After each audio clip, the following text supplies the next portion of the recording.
El escritor Martín López de Romaña pasó 14 años de su vida siendo miembro de una congregación religiosa, el sodalicio.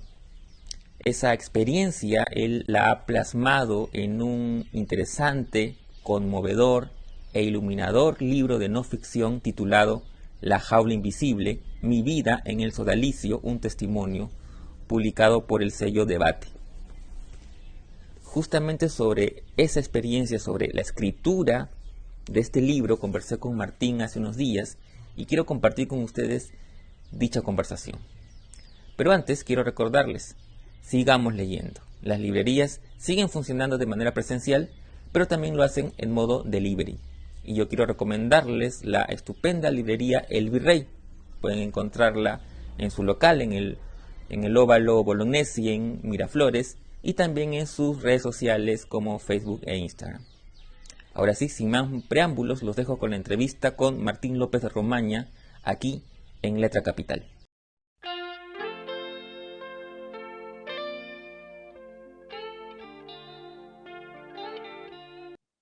Hola Martín, gracias por tu tiempo, gracias por permitirnos esta charla sobre tu más reciente libro, La jaula invisible, mi vida en el sodalicio, un testimonio publicado por Debate, en una muy bonita edición.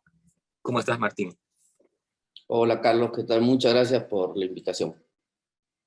Bueno, quería empezar un poco remontándonos digamos, al inicio, o mejor dicho, tenía la curiosidad de en qué momento tú sientes o decides, ¿no?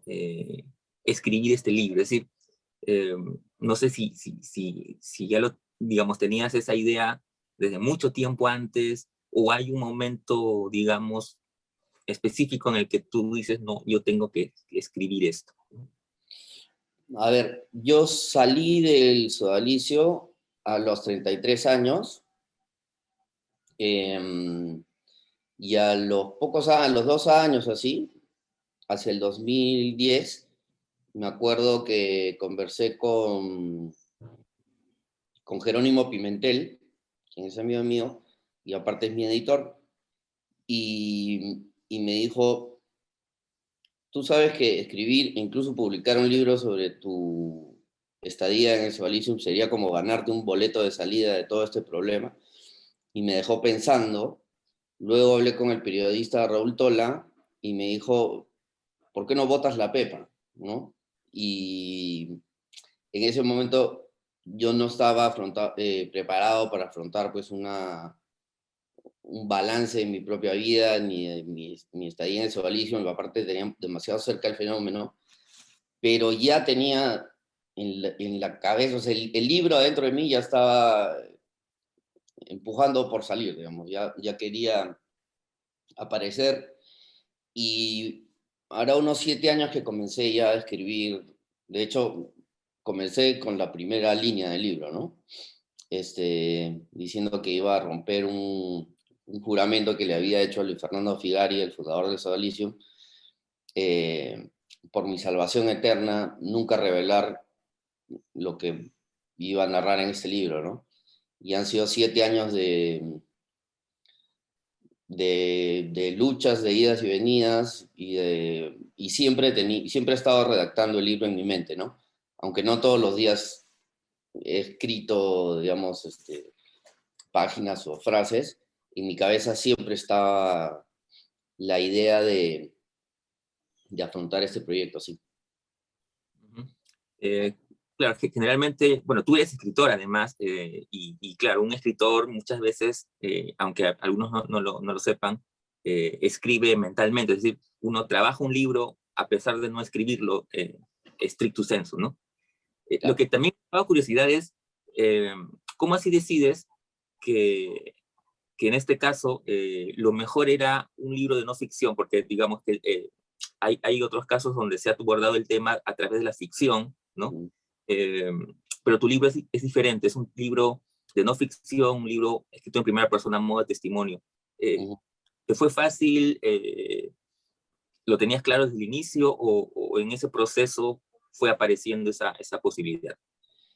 se me fue aclarando hasta que no me cupo duda de que la historia de por sí era tan increíble, tan, eh, digámoslo así, inverosímil para alguien que no está imbuido en el caso de las sectas, del pensamiento fanático, que no necesitaba, en mi opinión y en mi caso, novelarse, ¿no? Más bien o sea, no había nada que novelar ahí. Más bien tenía que ver cómo hacer para hacer verosímil lo que yo mismo había vivido, ¿no?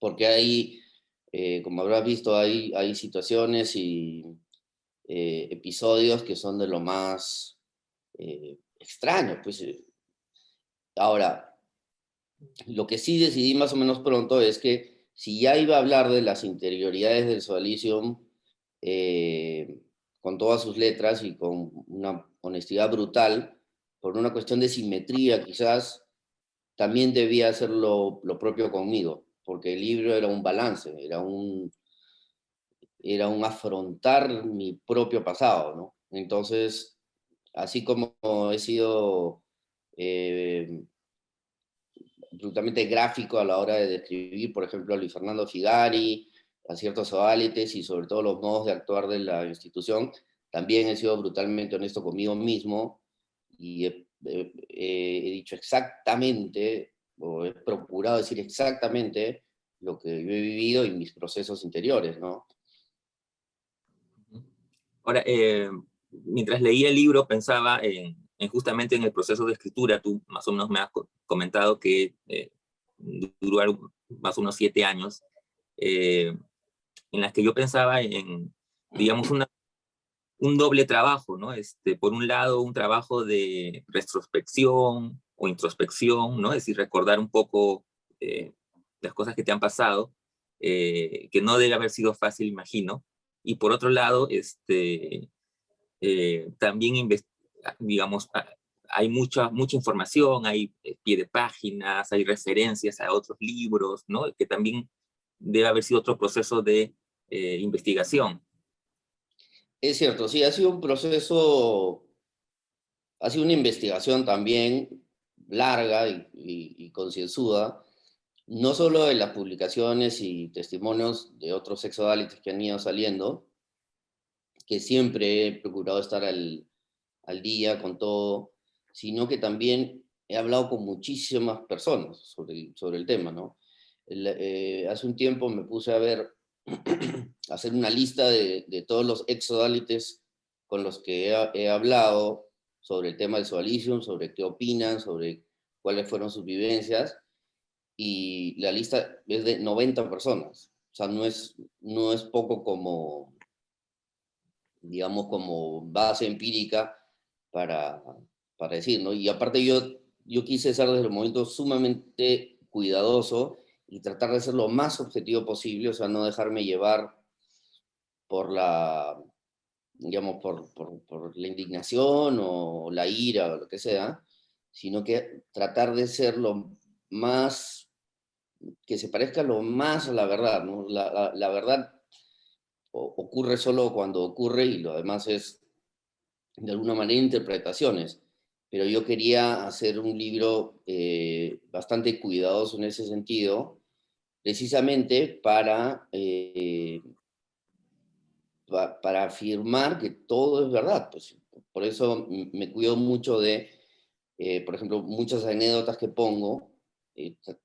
También he procurado hablar con otras personas que también estuvieron presentes y que me dieran sus puntos de vista. En muchos casos, eh, esos puntos de vista han sido muy enriquecedores. En algunos casos también me han hecho ver que lo que yo recordaba era incompleto o estaba teñido por una serie de, como decían en el Sodalicium, subjetivismos de mi parte, ¿no?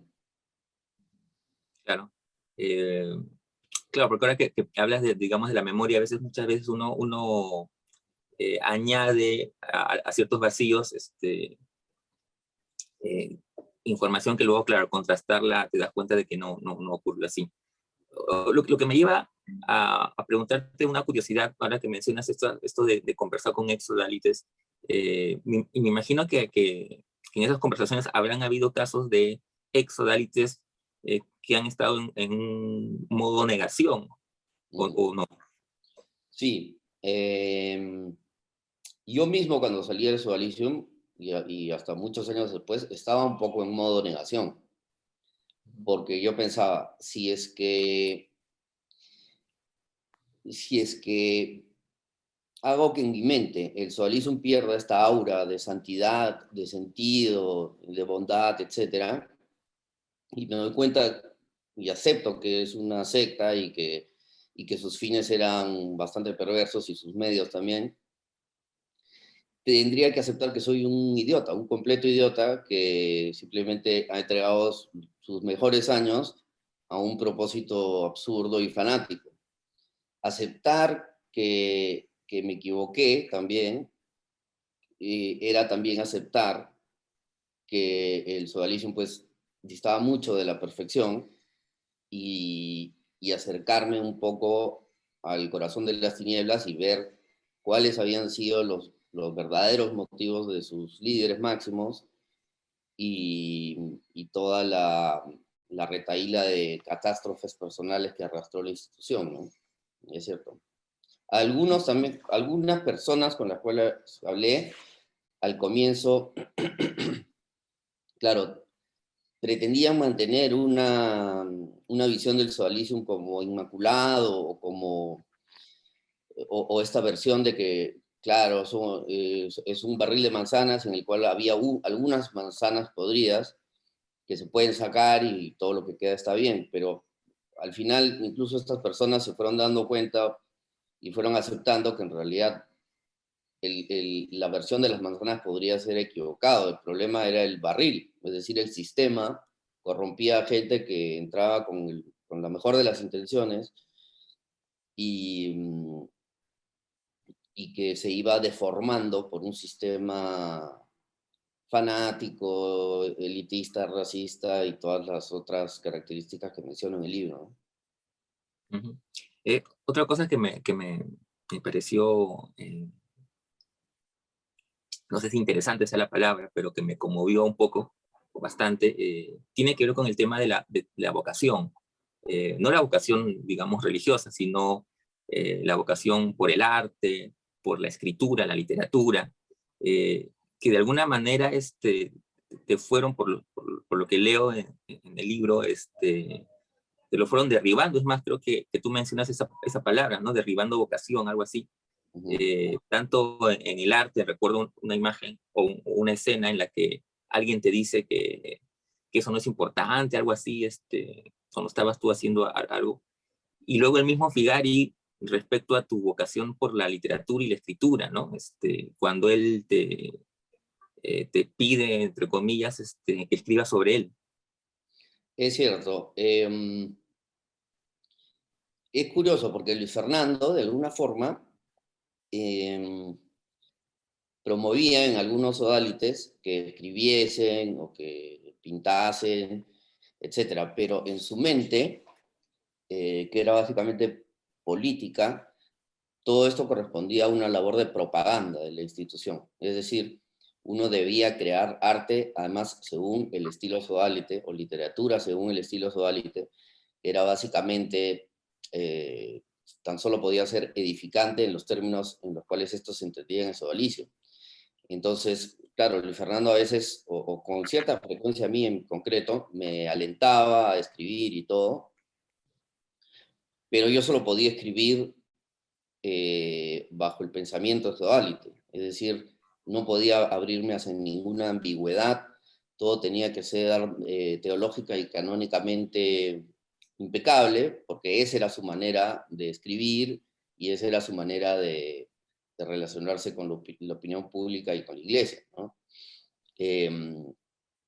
Cuando yo me voy dando cuenta de que en realidad no quiero escribir eso, sino que quiero escribir mi mundo interior o la realidad tal cual la veo yo en el fondo, o simplemente dejarme llevar por el arte o la literatura, me doy cuenta que estoy en un laberinto sin salida. Es decir, quizás puede escribirlo en privado, pero jamás se lo puedo mostrar a un superior y mucho menos publicarlo. Y en ese sentido, yo he querido que este libro sea como un humildísimo homenaje a los autores y a los artistas que con sus obras y sus reflexiones y su estética me fueron ampliando el horizonte y haciendo ver que la cosmovisión sodalite era irrisoria con respecto a lo que en realidad es el cosmos, ¿no? Es decir, eh, no solo la realidad peruana, sino la realidad de la humanidad, de lo que significa ser humano, la realidad del universo, etc. Ujú. Ahora que cuentas esta visión de Figari sobre el arte sodalite, ¿no? Uh -huh. Me hacía pensar en las similitudes con la concepción del arte en los sistemas totalitarios, ¿no? En la antigua URSS, ¿no? Uh -huh. Eh, ahora, sí. Eso es exacto, y así Luis Fernando pensaba el sodalicium como un sistema totalitario, y por lo tanto tenía que tener un sistema de propaganda eficaz en cuanto a las ideas y en cuanto a las emociones. Entonces, por ejemplo, yo creo que tenía dos vertientes. Un poco se parecía su versión del arte al, al arte de los sistemas comunistas del comienzo del siglo XX, en el cual pues era una propaganda así súper fuerte, aunque a veces dio resultados increíbles y a veces también generó obras importantes. Pero yo creo que su visión más cercana venía del fascismo, sobre todo del fascismo así más falangista español, donde el tema del estilo era un tema fundamental, ¿no? Para Primo de Rivera, etcétera. Y Luis Fernando se preocupaba mucho de que el estilo sodalite se manifestase en cada partícula de nuestra relación hacia afuera del sodalicismo, ¿no? Incluso hacia adentro. O sea, uno tenía que vestirse de una manera, hablar de una manera, caminar de una manera y mucho más escribir de una manera que era la suya, que era bastante mala y aburrida, debo decir. Uh-huh. Ahora, cuando leía también esa parte, pensaba también en esta especie de búsqueda de socavar eh, la autoestima de los sodalites, ¿no? Es decir, cuando te dice, empieza a hacerme una pregunta para esa supuesta biografía que te había encargado, ¿no? No, ¿cómo un escritor me va a preguntar eso? ¿No? Una cosa así, y de alguna manera eso grafica un poco, me parece, esa tendencia de socavar, en los sodalites su autoestima, ¿no? Es cierto, Luis Fernando había ido desarrollando con lo largo de los años una especie de técnica diversificada para controlar a las personas, que tenía básicamente dos operaciones. Una era subirte el ego, sobre todo cuando comenzabas a hacer sodalite. Luis Fernando te decía que eras lo máximo, que eras uno de los elegidos, y te trataba con muchísimo cariño y cercanía. Una vez que tú ya estabas, digamos, bajo sus alas y él había psicológicamente reemplazado en ti la figura paterna, ahí comenzaba a funcionar la otra operación, que era gritarte a la cara todos tus defectos o hacerte sentir realmente una basura en muchas cosas. Y en ese ping-pong, digamos, entre subirte el ego y bajártelo, eh, tú entrabas en un laberinto interior brutal, porque no sabías al final quién eras. Y tu valor como persona dependía de la opinión que Luis Fernando tuviese de ti, lo cual solía cambiar en cuestión de minutos. Es decir, en un momento podía decirte que eras lo máximo, 2 minutos después le cambiaba el humor o él eh, hacía como se le cambiaba y pasabas a ser la basura más asquerosa de la creación, ¿no? Entonces, eh, esto al final no solo generaba sujeción, sino a la larga una pérdida de autoestima enorme. Yo en un momento me di cuenta que mi problema no era una falta de autoestima, mi problema era que me odiaba a mí mismo y me aborrecía de la manera más intensa, ¿no?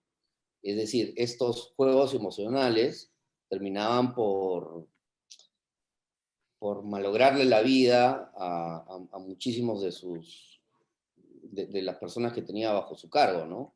O de sus súbditos, o de sus esclavos, Él mismo decía algunos, se refería a algunos como sus fámulos, ¿no? Que en latín es esclavos. Y en la primera comisión que investigó los casos del sodalicio, hablaron muy claramente de esclavitud moderna, ¿no? Es decir, de personas que estaban para servirlo y que eran tratados como tales, sin recibir ninguna, digamos, sueldo o cosas así. Es decir, no estaban por su voluntad bajo sus maquinaciones, sino que ya no podían actuar de otra manera, o no podíamos actuar de otra manera porque ya estábamos, como en cualquier certa de control mental, totalmente bajo ese sistema, ¿no? Ujú. Sí, ahora que mencionabas eso de que, claro, esa estrategia de primero subirte el ego, ¿no? Recordaba algo que tú cuentas en el libro, cuando te avisan que Luis Fernando quiere que lo acompañes a una de sus visitas sociales, ¿no? Y claro, era como una especie de, tú eres el elegido, ¿no? Una cosa así. Sí, como digo en el libro, el Sodalicium era una serie de círculos concéntricos que partían del fundador, y el fundador elegía los grados de cercanía a su persona con mucha estrategia, ¿no? Con mucha habilidad. Había sodalites a los cuales los tenía en la periferia a propósito, pero si en algún momento, por alguna cuestión coyuntural, los necesitaba cerca, pues rápidamente los acercaba, los utilizaba para lo que quisiera, y a veces los dejaba a medio camino, o a veces los volvía a lanzar hasta la periferia, ¿no?